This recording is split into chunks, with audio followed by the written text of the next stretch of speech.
تہجد کی نماز، جس کو صلاۃ اللیل بھی کہتے ہیں، رات کی نماز، یہ بڑی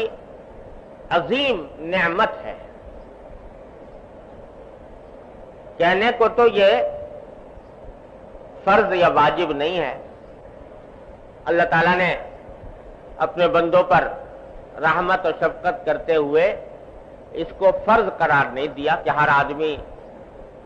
کے ذمہ لازم ہو کہ وہ ضرور تہجد پڑھے اور ضرور رات کی نماز پڑھے۔ اگر ایسا کر دیتے تو ہم جیسے کمزور لوگ پتہ نہیں کہاں جاتے۔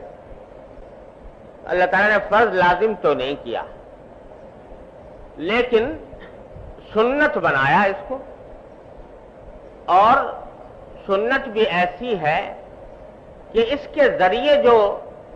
باطن کے مدارج طے ہوتے ہیں اور اس کے ذریعے جو انسان کی روحانی ترقی ہوتی ہے وہ کسی اور عمل میں شاید نہیں۔ اللہ تعالیٰ نے رات کی تاریکی میں نماز پڑھنے اور اللہ تعالیٰ کے ساتھ رابطہ جوڑنے میں جو تاثیر رکھی ہے وہ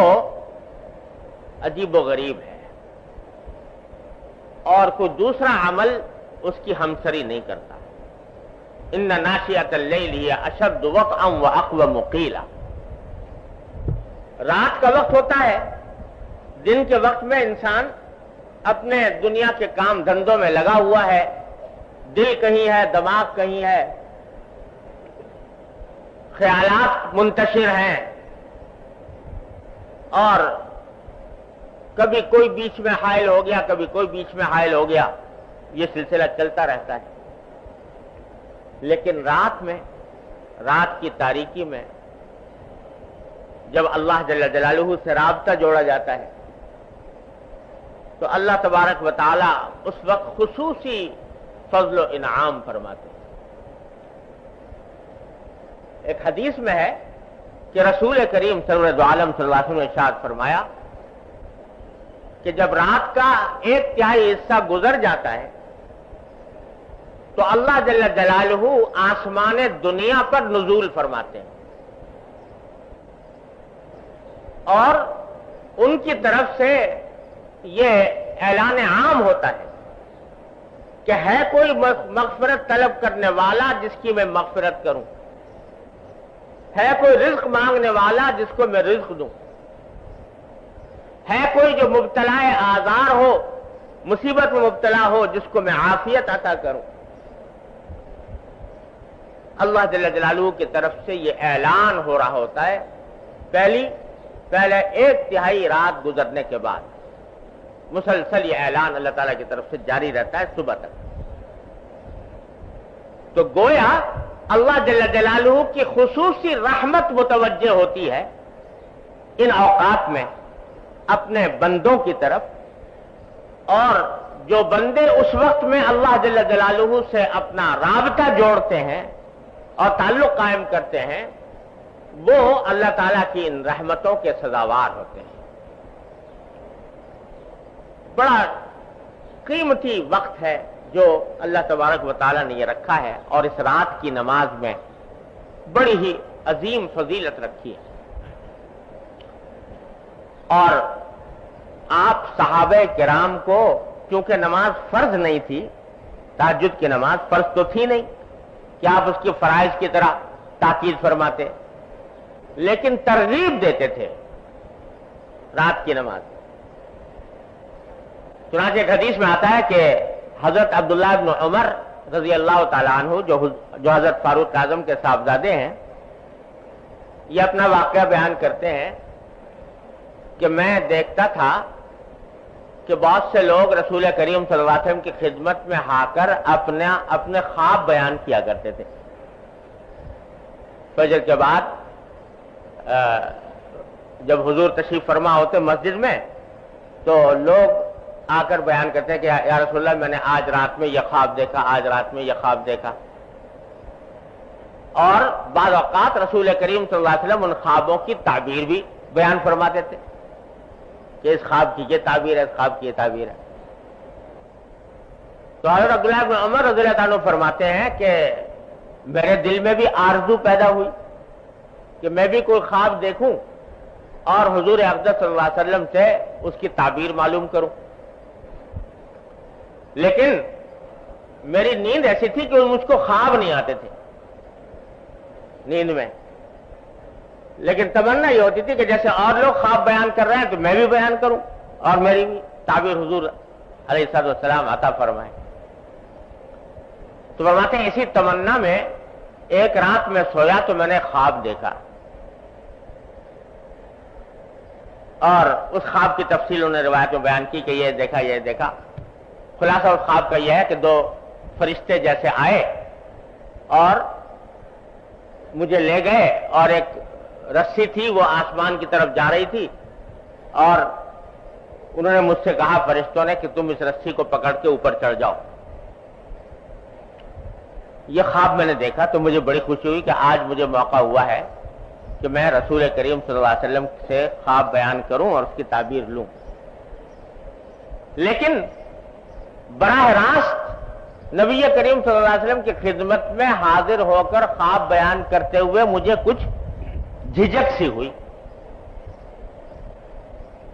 کہ خود بیان کروں۔ ام المومنین حفصہ رضی اللہ تعالی عنہا، تو میں نے ان سے ذکر کیا کہ میں نے آج رات یہ خواب دیکھا ہے، اور تمہیں اگر کسی وقت موقع ملے تو حضور اقدس صلی اللہ علیہ وسلم کو یہ خواب بیان کر کے آپ سے تعبیر معلوم کرتا اس کی۔ تو کہتے ہیں حضرت حفصہ نے نبی کریم صلی اللہ علیہ وسلم سے میرا خواب بیان کیا۔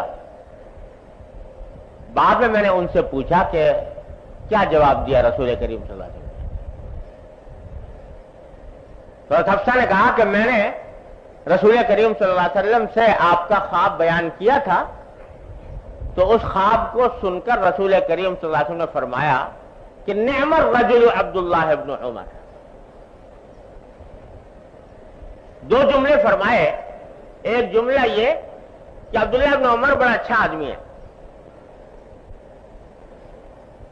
عبداللہ ابن عمر بڑا اچھا آدمی ہے، اور پھر دوسرا جملہ فرمایا لو کان یصلی من اللیل، کاش کہ وہ رات کو بھی نماز پڑھا کرے۔ اچھا آدمی ہے لیکن کاش کہ وہ رات کو بھی نماز پڑھا کرے۔ حضرت عبداللہ ابن عمر فرماتے ہیں کہ اس وقت تہجد کی نماز پڑھنے کا عادی نہیں تھا، رات کو پڑھتا نہیں تھا،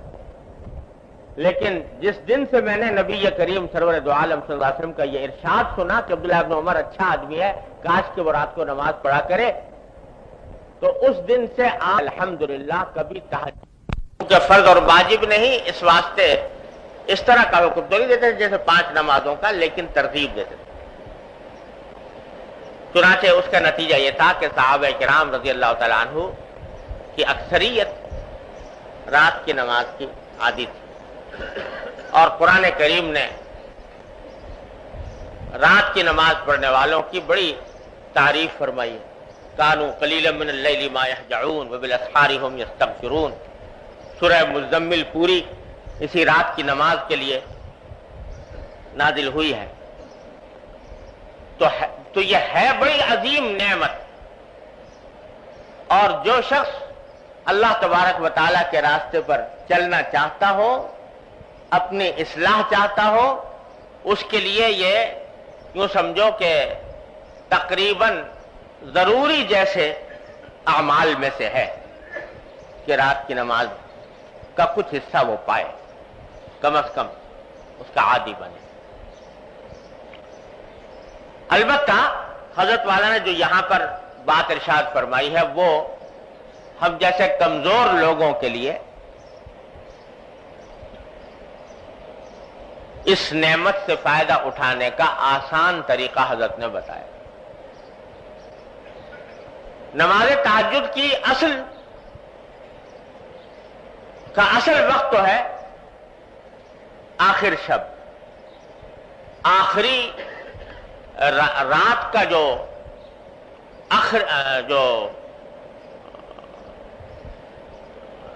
رات کا جو آخری حصہ ہے وہ افضل وقت ہے تہجد کا، بلکہ فقہاء کرام نے یہ فرمایا ہے کہ اگر رات کو 3 حصوں میں تقسیم کیا جائے تو دوسرا تہائی حصہ یہ افضل ترین وقت ہے کہ آدمی اس وقت میں تہجد پڑھے، پھر چاہے بعد میں سو جائے اور پھر فجر کے لیے اٹھے۔ اور اگر رات کو 2 حصوں میں تقسیم کیا جائے تو آخری حصہ جو ہے وہ زیادہ افضل ہے تہجد کے لیے۔ تو اصل بات یہ ہے کہ آدمی کو چاہیے کہ اس کا اہتمام کرے کہ اللہ تبارک و تعالیٰ توفیق دے تو آخر شب میں بیدار ہو کر تہجد کی نماز ادا کرے۔ لیکن ایک حدیث ہے جو معجم طبرانی میں مروی ہے، اس میں رسول کریم صلی اللہ علیہ وسلم نے ارشاد فرمایا کہ لا بد من صلاۃ بلیل ولو حلب شاہ، کہ رات کے وقت میں کچھ نماز پڑھنا ضروری ہے۔ ضروری ہونے کا معنی یہ کہ اللہ تبارک و تعالیٰ کی رحمتوں کو متوجہ کرنے کے لیے اور اپنی اصلاح کی خاطر آدمی کو ضروری ناگزیر ہے کہ وہ رات کے اندر کچھ نماز پڑھے۔ اور فرمایا ولو حلب شاتن، چاہے وہ اتنی ہی دیر کیوں نہ ہو جتنی دیر میں ایک بکری کا دودھ دویا جاتا ہے۔ بکری کا دودھ اگر دوئیں تو بہت زیادہ وقت نہیں لگتا اور جلدی دوہا جاتا ہے، کیونکہ دودھ کم ہوتا ہے بکری کا گائے اور بھینس کے مقابلے میں۔ تو بتائیں کہ جتنی دیر میں بکری کا دودھ دویا جاتا ہے اتنا ہی کیوں نہ ہو، لیکن نماز رات کی نماز فرمایا لا بد من صلاۃ بلیل، ضرور ہونی چاہیے اور کسی مومن کو وہ چھوڑنی نہ چاہیے۔ پھر آگے فرمایا، یہ حدیثی کا حصہ ہے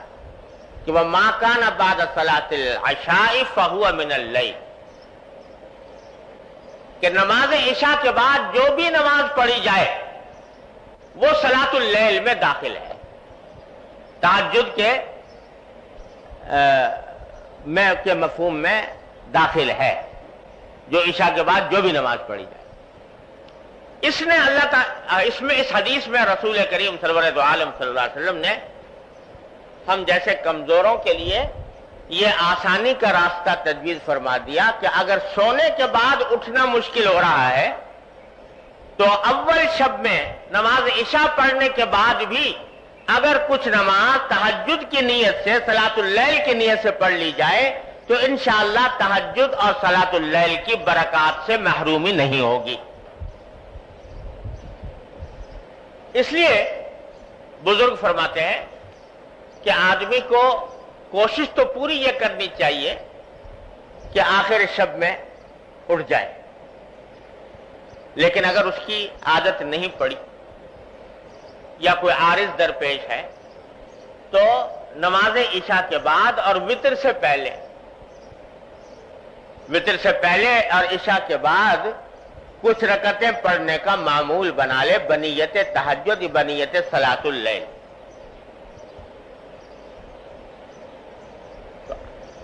وہ تو روزانہ پابندی سے پڑھے، ساتھ ہی کوشش کرتے رہے کہ آخر شب میں بھی آنکھ کھل جائے، اور آخر شب میں آنکھ کھل جائے تو پھر اس وقت میں جتنی توفیق ہو اس وقت میں پڑھ لے، اور اگر فرض کرو آنکھ نہ کھلی تو کم از کم عشاء اور وتر کے درمیان جو نماز پڑھی ہے وہ صلاۃ اللیل تہجد کے حکم میں انشاءاللہ لکھی جائے گی اور تہجد اور صلاۃ اللیل کی برکات سے مکمل محرومی نہیں ہوگی۔ تو یہ کام تو بھائی ہر مومن کو کرنا ہی چاہیے کہ عشاء اور وتر کے درمیان کچھ رکعتیں پڑھ لے تہجد کی نیت سے، 4 پڑھ لے، 6 پڑھ لے، 8 پڑھ لے، جتنی توفیق ہو اتنی پڑھ لے، اور پھر کوشش ساتھ میں یہ بھی رہے، لیکن اس کا مطلب یہ نہیں ہے کہ اس پر اکتفا کر کے بیٹھ جائے، بلکہ اپنی یہ کوشش جاری رکھے کہ آخر شب میں بھی میں اٹھوں، اور جب اٹھ جائے تو اس وقت کی نماز بھی ادا کر لے۔ اور جیسا میں نے عرض کیا کہ یوں تو نماز تہجد کے لیے کوئی خاص تعداد اس طرح کی مقرر نہیں ہے کہ بھئی اتنی ہی پڑھنی ہے ضرور، جتنے بھی موقع مل جائے، 2 پڑھ لے، 4 پڑھ لے، 6 پڑھ لے، 8 پڑھ لے، 10 پڑھ لے، 12 پڑھ لے، سب جائز ہے۔ اور اس میں سے کچھ اول شب میں پڑھ لیں، کچھ آخر شب میں پڑھ لیں، یہ بھی جائز ہے۔ اور البتہ وتر کا حکم یہ ہے کہ اگر آخر شب میں اٹھنے کا پکا یقین ہو تب تو وتر آخر شب میں پڑھنے چاہیے، اور اگر پکا یقین نہیں ہے، پتہ نہیں کہ میری آنکھ کھلے گی کہ نہیں کھلے گی، تو پھر وہ وتر اول رات ہی میں پڑھ لینے چاہیے۔ پھر اگر فرض کرو آنکھ کھل گئی تو دوبارہ وتر دہرانے کی ضرورت نہیں، صرف تہجد کی نماز پڑھ لے، یہ بھی کافی۔ لیکن اس طرح عادت ڈالنے کی ضرورت ہے۔ اور یہ جو میں نے عرض کیا کہ آخر شب میں اٹھنے کی کوشش کرے، اس کے لیے حضرت والا نے ایک اور، ہمارے حضرت والا حضرت قیوم الامت قدس اللہ تعالیٰ سرہ کا عجیب یہ مزاج تھا کہ کمزور سے کمزور اور بے ہمت سے بے ہمت آدمی کے لیے بھی کچھ نہ کچھ نسخہ تجویز فرما دیتے تھے، کہ کوئی یہی نہیں کہ کوئی باہمت بڑا طاقتور اور مضبوط آدمی ہو تو وہی عمل کر سکتا ہے، نہیں، جو کمزور ہیں، بے ہمت ہیں، ان کے واسطے بھی کوئی نہ کوئی آسان نسخہ ایسا تجویز فرما دیتے تھے کہ عمل کر لیں تو انشاءاللہ اس کا کچھ نہ کچھ نفع ان کو ہو جائے۔ تو حضرت نے فرمایا جن لوگوں کو آخر شب میں اٹھنے کی عادت نہیں ہے تو وہ ایک کام کر لیں۔ فرما دیتے کہ اکثر ایسا ہوتا ہے کہ رات کو سوتے سوتے کسی نہ کسی وقت آدمی کی آنکھ کھل جاتی ہے،